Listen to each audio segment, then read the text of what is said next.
নমস্কাৰ, good morning. দিনটো শুভ হওক আপোনালোকৰ। আমি উপস্থিত আছোঁ মা কান্তা বাউনচুমী মন্দিৰত। ইয়াৰ পৰা দেওমালী প্ৰায় 40 কিলোমিটাৰ আৰু দেওমালী উৰিষ্যাৰ ভিতৰত পৰে। দেওমালীত আমি কেম্পিং কৰাৰ কথা আছে আজি, গতিকে আপোনালোকক দেওমালীখন দেখুৱাম, চিমলিগুৰা দেখুৱাম। আৰু দেওমালী চিমলিগুৰা এক নতুন অঞ্চল। ইয়াতে প্ৰায় 3 মাহ আগতে প্ৰখ্যাত চিত্ৰ নিৰ্মাতা ৰাজামৌলী আৰু আমাৰ বলিউডৰ অভিনেত্ৰী প্ৰিয়ংকা চোপ্ৰা, দক্ষিণৰ ছুপাৰষ্টাৰ মহেশ বাবু, তেওঁলোকে এখন চিনেমা ইয়াত শ্বুটিং কৰি থৈ গৈছে। আৰু হয়তো এই চিনেমাখন অনতিপলমে আহিব। আমি নতুন চিনেমাখনৰ নাম গম পাম, বৰ্তমানলৈ আমি নাম নাজানো, কিন্তু 3 মাহ ধৰি ইয়াতে থাকি তেওঁলোকে শ্বুটিং কৰি গৈছে। গতিকে আমি এই অঞ্চল আপোনালোকক দেখুৱাম, আহক। এইখন চাওক, মা কান্তা বাউচুমী মন্দিৰ। এই মন্দিৰটো দৰাচলতে এছিয়াৰ সৰ্ববৃহৎ এলুমিনিয়াম বক্সাইটৰ যি খাদান নালকো, সেই নালকোৰ ঠিক ওচৰতে অৱস্থিত। বলক আমি ভিতৰলৈ আপোনালোকক লৈ গৈছোঁ। আপোনালোকে দেখিছে, ভিতৰলৈ আমি ক্ৰমান্বয়ে গৈ থকাৰ লগে লগে আপুনি দেখিছে যে চাৰিওপিনে কাটা থকা যিটো বাঁহ, যিটো সৰু জাতৰ বাঁহ, চাৰিওপিনে সৰু সৰু ঠাল ঠেঙুলিৰে ভৰ্তি, আমি তাক বিজুলী বাঁহ বুলি কওঁ। এই ধৰণৰ বাঁহেৰে এই গোটেই অঞ্চলটো আৱৰি আছে। আৰু আটাইতকৈ আচৰিত কথা হ'ল, অকল এই জেগাতেই এই বাঁহ পোৱা যায়। এই বাঁহখিনি অকল এইখিনি জেগাতেই পোৱা যায়। আৰু এই বাঁহখিনিক ইয়াৰ আদিবাসী সমাজে যথেষ্ট পবিত্ৰ বুলি গণ্য কৰে। আৰু তেওঁলোকে এই বাঁহখিনিৰ জৰিয়তে এই মন্দিৰটোৰ নাম ৰাখিছে মাতা কান্তা বাউচুমী মন্দিৰ। আৰু তেওঁলোকে বিশ্বাস কৰে, তেওঁলোকৰ পূৰ্বপুৰুষসকলে বিশ্বাস কৰে যে এই মন্দিৰ মা দুৰ্গাৰে এটা ৰূপ, মা দুৰ্গাৰে এক ৰূপ বুলি কয়। তেওঁলোকে যি মনোকামনা ইয়াত কৰে সেই তেওঁলোকে পূৰণ হয় বুলি বিশ্বাস কৰে। আৰু ইয়াৰ পৰা দূৰ দূৰৰ বেংগলোৰ, চেন্নাই, কৰ্ণাটক, দক্ষিণাত্যৰ বিভিন্ন জেগাৰ পৰা ইয়ালৈ ভক্তগণ আহে, মনোবাঞ্ছা তেওঁলোকৰ পূৰ্ণ হয় বুলি তেওঁলোকে ধাৰণা কৰে। আপোনালোকে চাওক, এই মন্দিৰটোত আপোনালোকে কোনো মানৱ নিৰ্মিত শিলাখণ্ড নাপাব, কোনো প্ৰতিমূৰ্তি নাপাব। ইয়াত প্ৰাকৃতিকভাৱে যি গঢ়ি উঠিছে সেইখিনিয়ে ইয়াৰ সম্পদ। আমাৰ সন্মুখত আছে এওঁ পূজাৰী এজন, আপুনি চাওক, তেওঁলোকে আপোনালোকক দুটা কথা ক'ব। ମାଙ୍କର ମାଇମା ଜଗତର ମା, ମାଙ୍କର ସତ ଅଛି, ମାଙ୍କର ବହୁତ ଆଗ କାଳର ପୂର୍ବପୁରୁଷରୁ ମାଙ୍କର ମା ତାରିଣୀ ବହୁତ ସତ ଭକ୍ତି।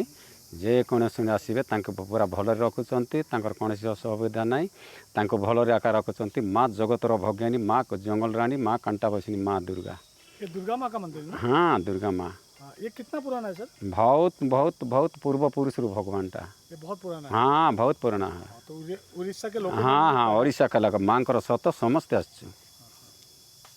बहुत लोग आते हैं। हाँ, बहुत एरिया जाक लोग, एरिया बोले मालूम, एरिया जाक ये गोरखपुर डिस्ट्रिक्ट का। हाँ हाँ, नहीं बहुत बेंगलुरु, आशा किरण बहुत एरिया लोक आसुँच, बेसी दूरी को लोक आसुँच। आसाम भवानीपाटना लोक आसबे, बेंगलुरु लोक आसबे, और बहुत दिल्ली बम्बई सब यहाँ पे माता रानी पास में आएगा। मेला कब लगता है इधर में?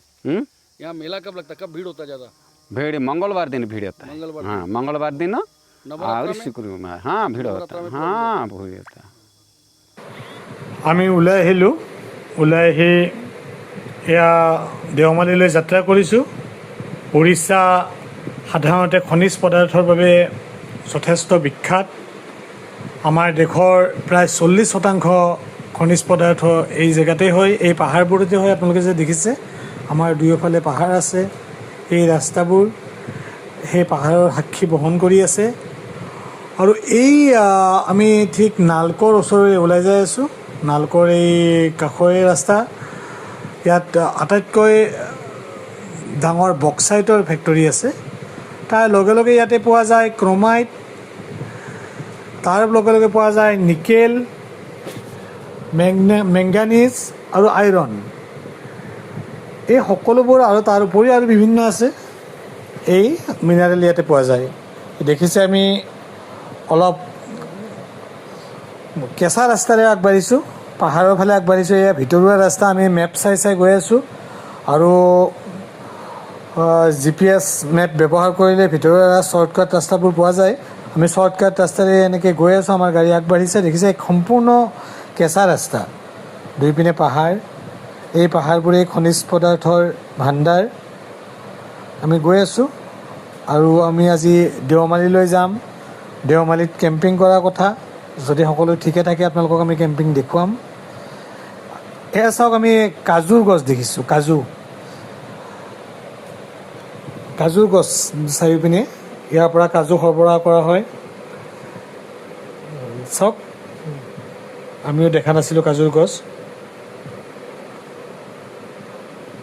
কিমান ধুনীয়া পৰিৱেশ।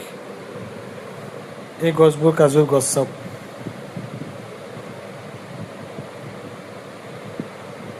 এই কাজু সাধাৰণতে আপোনাৰ এপ্ৰিল মাহৰ ভিতৰত ইয়াক চপাই বজাৰলৈ মেলি দিয়ে আৰু ইয়াৰ যথেষ্ট প্ৰচেছ আছে। এই কাজু এনেকুৱা নহয় যে আপুনি ইয়াৰ পৰা ছিঙি ডাইৰেক্ট খাব পাৰিব। কেঁচা কাজু ছিগাৰ পিছত ইয়াৰ যথেষ্ট প্ৰচেছ থাকে, তাৰপিছতহে ই খোৱাৰ যোগ্য হৈ পৰে আমাৰ হাতলৈ যি আহে। আৰু জেনেৰেলি কেঁচা কাজুবোৰ সেউজীয়া ৰঙৰ থাকে আৰু পকিলে ই ৰঙা ৰঙৰ হৈ পৰে। আৰু ইয়াক খোৱাৰ আগতে ভজাটো যথেষ্ট দৰকাৰ, কাৰণ ইয়াৰ যিটো আমাৰ কেঁচাই খাব নোৱাৰোঁ আমি, কাৰণ ইয়াৰ যিটো বাকলি আছে ই আপোনাক যথেষ্ট ক্ষতি কৰে। বলক আমি গৈ আছোঁ। চাওক ৰাস্তাবোৰ কি ধুনীয়া হয়। এতিয়া পকা ৰাস্তা পালোঁ আমি, আৰু এই পকা ৰাস্তাৰ ভাজে ভাজে আমি গৈ আছোঁ। এই চাওকচোন পাহাৰখন, দূৰৰ পাহাৰ, খুব ধুনীয়া লাগিছে। ইমান ধুনীয়া এক পৰিৱেশ, দুইফালে পাহাৰ, পাহাৰৰ ভাজে ভাজে আমি দেওমালীলৈ গৈ আছোঁ। এক অপৰূপ সৌন্দৰ্য, অপৰূপ সৌন্দৰ্য। এনে পৰিৱেশত আমি সূৰ্যটো চাওক, পিছফালে সূৰ্যটো ডুব যাওঁ যাওঁ অৱস্থা, আৰু বৰ বেছি মানুহ নাই চাৰিওফালে। আমি জনজাতি গাঁওবোৰ পাৰ কৰি আহিছোঁ। পাৰ কৰি আহি এয়া পাহাৰৰ ভাজত, নীৰৱতাত, নিৰ্জন নীৰৱ পাহাৰৰ ভাজত আমি গৈ আছোঁ। এয়া চাওক, আমি আহি পাইছোঁ। দেওমালীৰ বিষয়ে আপোনালোকক দুটামান কথা কওঁ। দেওমালী দৰাচলতে উৰিষ্যা ৰাজ্যৰ কোৰাপুট জিলাত অৱস্থিত, আৰু এয়া এখন পৰ্বত বুলি কয়, দেওমালী পৰ্বত বুলিয়ে কয়।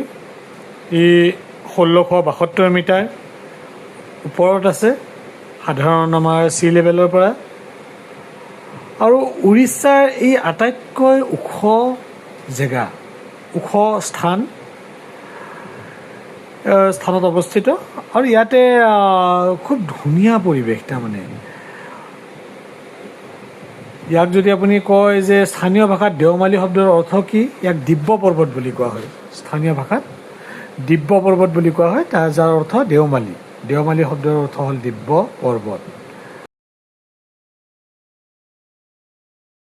বহুত ভাল লাগিছে। মোৰতো এনে লাগিছে যেন ক'ত আমি উৰি আছোঁ চাৰিটাই, মানে একদম শান্ত পৰিৱেশ ইয়াত। আৰু ইয়াৰ পৰা মোৰ হিচাপে 10 কিলোমিটাৰ আছে দেওমালী এতিয়া আমাৰ ইয়াৰ পৰা যাবলগীয়া। আপুনি চবফালে চাব পাৰে, পাহাৰ গ্ৰীণ আছে। আমাৰ শ্বিলং ফালে বা চেৰাপুঞ্জী ফালে যিটো পাহাৰ আছে তাতে বৰষুণ আৰু বাদল বেছি আছে। ইয়াতে কিন্তু অলপ নিট এণ্ড ক্লিন বেছি দেখা পাইছোঁ। গতিকে আমাৰ কাৰণে অলপ নতুন কাৰণে আমাক বেছি ভাল লাগিছে। ৰাস্তাবিলাক বহুত ঠেক ৰাস্তা, আৰু মানুহবিলাক চব ইয়াতে কিমান কৰ্মীয় মানুহ হয়। দুজনে হাজবেণ্ড ৱাইফ হ'ব মোৰ হিচাপে। দুজনে কেনেকৈ পানীত কিবা কৰি আছে আমি নাজানো, গাঁৱৰ মানুহ হয়। গতিকে মানে পৰিৱেশটো খুবেই ভাল। এনেকুৱা লাগিছে যেন আমি একদম আজিলৈকে নাহা জেগাত আহিছোঁ। আমাৰ কাৰণে খুব নতুন জেগা, আৰু মই ভাবোঁ যদি আপোনালোকে ফিউচাৰত যদি আহিব খোজে আহিব পাৰে। খুব ধুনীয়া জেগা আছে ইয়াতে, বহুত ভাল লাগিছে। আমাৰ অশোকদাই কিবা এটা ক'ব। অশোকদাই কওক। বিৰাট ভাল লাগিছে আহি, আমি বিৰাট এনজয় কৰিছোঁ। আৰু আমি এতিয়া দেওমালীলৈ যাম, 10 কিলোমিটাৰ আছে। মোটামুটি মানে বিয়লি হ'বলৈ লৈছে। এইফালে ভিউটো দেখুওৱা, এইফালে খুব ধুনীয়া ভিউ, খুব ধুনীয়া আছে, খোলা পাহাৰ এখন চাৰিওফালে। খুব ভাল লাগিছে। আমি আগত গৈ আৰু আমি কণ্টিনিউ কৰিম, আপোনালোকে চাব পাৰিব। আমাৰ প্ৰতিভা কিবা এটা কথা ক'ব। बहुत ही सुंदर जगह, अब मैं फोटोग्राफी का आनंद ले रहा हूँ यहाँ पे आकर के। আমাৰ ফটোগ্ৰাফাৰ তেখেত। গতিকে আমি ব'লক আমাৰ লগত আমি আগুৱাই যাওঁ আৰু আমি কেম্পিঙৰ কেনেকৈ কৰোঁ কি কৰোঁ আপোনালোকে আমাৰ লগত থাকক, সকলোখিনি দেখা পাব, ভাল লাগিব। ব'লক। কি ধুনীয়া পৰিৱেশ। দেওমালী কেম্পলৈ আমি গৈ আছোঁ।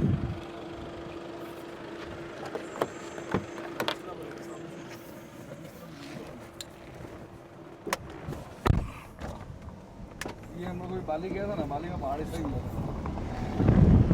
আমি বালি গ'লে এনেধৰণৰ পাহাৰবোৰ পোৱা যায়। আমি প্ৰথমতে আহিব খোজা নাছিলোঁ, বিশেষকৈ মই বোলো আমাৰ মেঘালয়ৰ দৰে পাহাৰবোৰ হ'ব, কিন্তু ভাল লাগিল। ব্যতিক্ৰমী পাহাৰ, ব্যতিক্ৰমী চিনাৰী, খুব ধুনীয়া বতাহ মাৰি আছে। ইয়াতে কেম্পিং কৰাৰ সুবিধা আছে বুলি কৈছে সকলোৱে। চাৰিওপিনৰ পৰিৱেশ চব কি ধুনীয়া।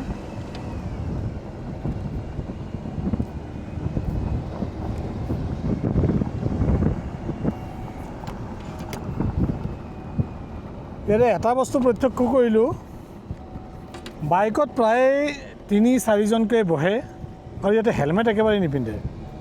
কি ছিষ্টেম নাজানো, কিন্তু আমি সমগ্ৰ উৰিষ্যাৰ যিখিনি জেগাৰে আহিছোঁ, হয়তো চিটি এৰিয়াত হ'ব পাৰে, কিন্তু পশ্চিমবংগৰ পৰা আহি উৰিষ্যা পালোঁ, মাজতে অলপ অন্ধ্ৰপ্ৰদেশো আহিলোঁ, কিন্তু আমি হেলমেট নেদেখিলোঁ।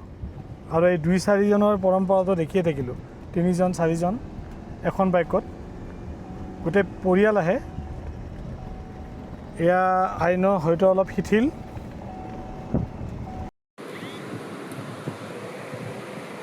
এয়া আমি আমাৰ কেম্পিং স্থল আহি পালোঁ।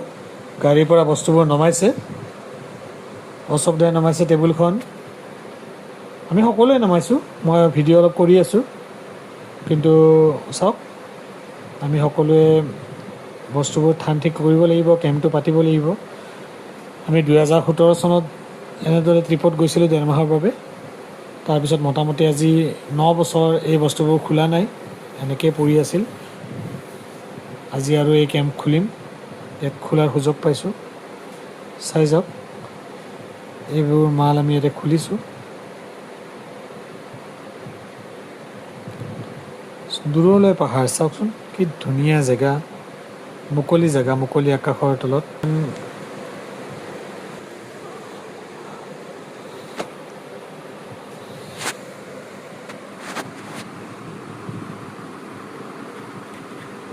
এইখন আমাৰ গাড়ীখন, এই চেয়াৰ টেবুল।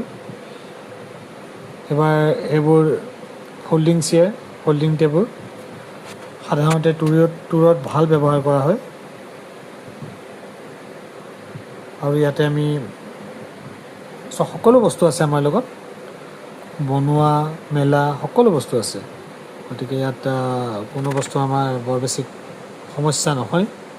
পানীৰ এক সমস্যা আছিল, হ'ব বুলি ভাবিছিলোঁ, কিন্তু আমি 2 কাৰ্টুন পানী আৰু 2 কাৰ্টুন বেছি হ'ব, ডাঙৰ ডাঙৰ বটলো আছে কেইটামান। গতিকে আমি পানীবোৰ লৈ আহিছোঁ, বৰ এটা অসুবিধা নহয়। এতিয়া আমি কেম্পটো বনাম, তাৰ আগতে বস্তুখিনি অলপ সামৰি লওঁ, ঠিক ঠাক কৰি লওঁ। এয়া চাওক, কেম্পটো বনাই উঠিলোঁ আমি ইউটিউবত চাই বনালোঁ, অলপ পাহৰিছিলোঁ যদিও বনাইছোঁ। এয়া কেম্প।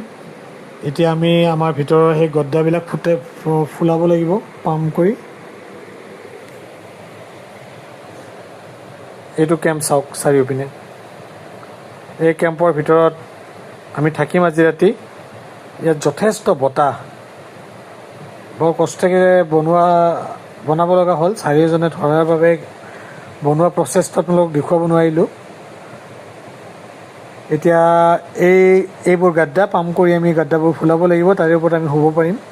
ব'লক মই আপোনাক ভিতৰলৈ লৈ যাওঁ আপোনালোকৰ। এই কেম্পটোৰ এয়া প্ৰৱেশদ্বাৰ। এইখন বাৰাণ্ডা আছে, আৰু বাৰাণ্ডাৰ ভিতৰত আমি 4জন থাকিব পাৰিম। ইয়াতে আমি সেই ফুলোৱা বিচনাবোৰ, প্লাষ্টিকৰ পাম্প কৰা বিচনাবোৰ ইয়াত পাৰি আমি শুব পাৰিম আৰু ৰাতি আমি এই চেইনডাল মাৰি থৈ দিম। পেৰাচুট কাপোৰৰ এই কেম্পটো যদিও আপোনালোকে পাতল যেন দেখিছে, কিন্তু ইমান পাতল নহয়। ই যিমান ডাঙৰ বৰষুণ হওক, ধুমুহা হওক, তাৰে মাজতো সুৰক্ষিত হৈ থাকিব। এইবোৰ গাদ্দা চাওক, মনোজ দা, প্ৰদীপ তেওঁলোকে ফুলাইছে। এইবোৰ গাদ্দা আমি ভিতৰত দিম। অশোক দা শুই আছে। গতিকে এনেদৰে আমি আগবাঢ়িছোঁ লাহে ধীৰে কামবোৰ সকলোৱে ভগাই লওঁ। এইবোৰ কেম্প চেম্পৰ দায়িত্ব মনোজ দা আৰু প্ৰদীপৰ, আৰু ৰন্ধা বঢ়া, বাচন ধোৱা, পাকঘৰৰ কাম অশোক দা আৰু মোৰ আমি ভগাই লৈছোঁ। যোৱাবাৰো আমাৰ একেই আছিল।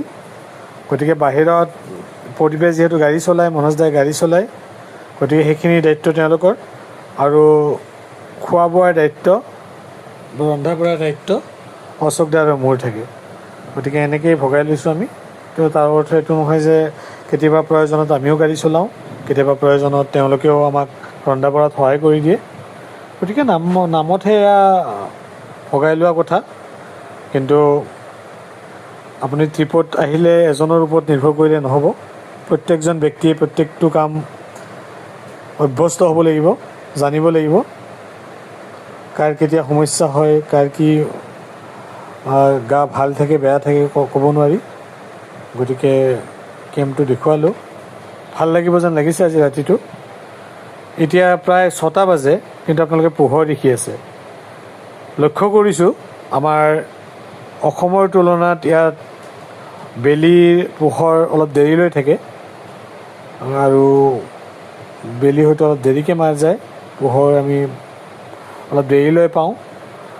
গতিকে এয়া আমাৰ কেম্প। ৰাতিৰ দৃশ্যটো দেখুৱাইছোঁ। লাইটটো আমাৰ একচুৱেলি বেয়া হ'ল। লাইট আনিছিলোঁ আমি, চাৰ্জিং লাইট, কিন্তু কি বা সমস্যা হ'ল, নজ্বলা হ'লচোন। গতিকে মোবাইলৰ হেৰিতে দেখুৱাইছোঁ।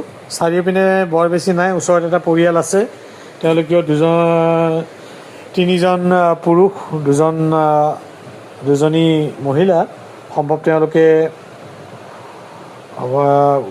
বিবাহিত কাপল। আমাক চাওক, মই ভাত বনাই আছোঁ।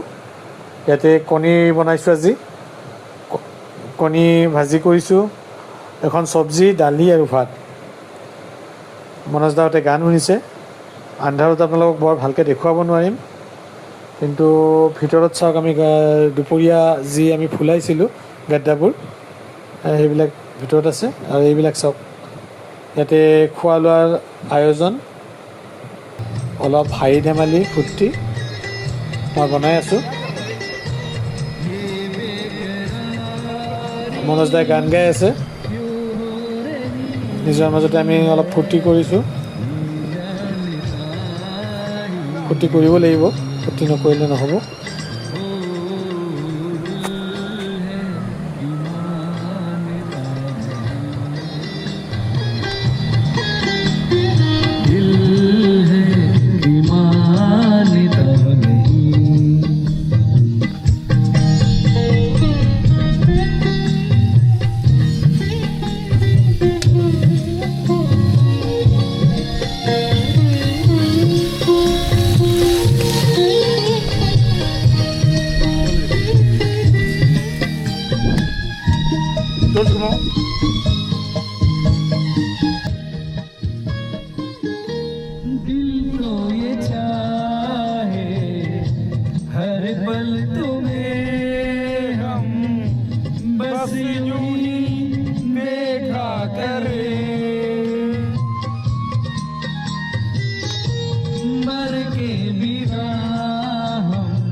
बहु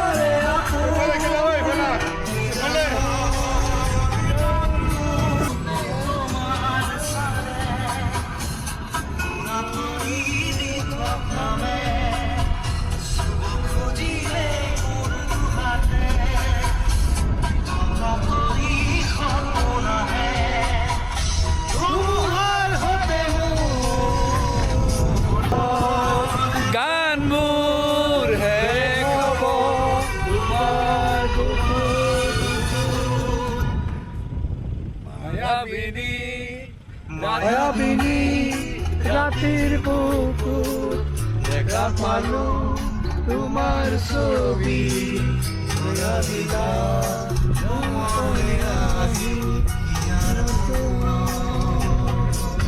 মৰ্ণিং এভৰিবডি নমস্কাৰ দিনটো শুভ হওক আপোনালোকৰ আজি সপ্তম দিনা ওলাই যাওঁ এতিয়া দেওমালিৰ পৰা আমি বিজয়ৱাড়ালৈ যাম অন্ধ্ৰপ্ৰদেশত আগলৈ গৈ থাকিম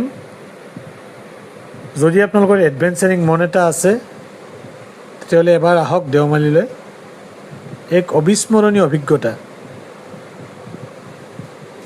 এই যে যোৱাকালি আমি যিটো ৰাতি পাৰ কৰিলোঁ বতাহে উৰাই নিও টেণ্ট কি বতাহ চাৰিওপিনে মুকলি পাহাৰ তাৰে মাজত বতাহ ভাবকচোন কিন্তু সেই বতাহত থকাৰ যিটো অভিজ্ঞতা যি অভিজ্ঞতা সামৰি আমি বুকুত আজি গৈ আছোঁ সেই অবিস্মৰণীয় হৈ ৰ'ব গোটেই জীৱন একচুৱেলি জীৱনটো অগতানুগতিক হ'ব লাগে গতানুগতিক জীৱনৰ কি মূল্য আছে গতিকে অলপ এডভেঞ্চাৰিং হ'ব লাগে যদি আপোনালোকৰ এডভেঞ্চাৰ মন এটা আছে যদি জীৱনটো বেলেগকৈ জীৱাৰ ইচ্ছা এটা আছে তেতিয়াহ'লে এবাৰ দেওমালিলৈ আহক নিশ্চয় ভাল পাব সকলোৱে আৰু আমি এতিয়া ওলাই গৈছোঁ চাওকচোন ৰাস্তাবোৰ আগতকৈও ধুনীয়া ৰাতিপুৱাৰ ৰাস্তাটো আবেলি ৰাস্তাতকৈ কিছু পৃথক ধুনীয়া আৰু এই ধুনীয়া ৰাস্তাটোৰে ধুনীয়া মন এটা লৈ এই এপিছডটো সামৰি আমি আগবাঢ়িব আমাৰ গাড়ী নতুন এক জেগালৈ আপোনালোকে আমাৰ লগত থাকক আমাৰ এই চেনেলটো লাইক কৰক ছাবস্ক্ৰাইব কৰক আৰু লগ পাম পুনৰ নেক্সট এপিছডত নতুন এটা জেগাত ধন্যবাদ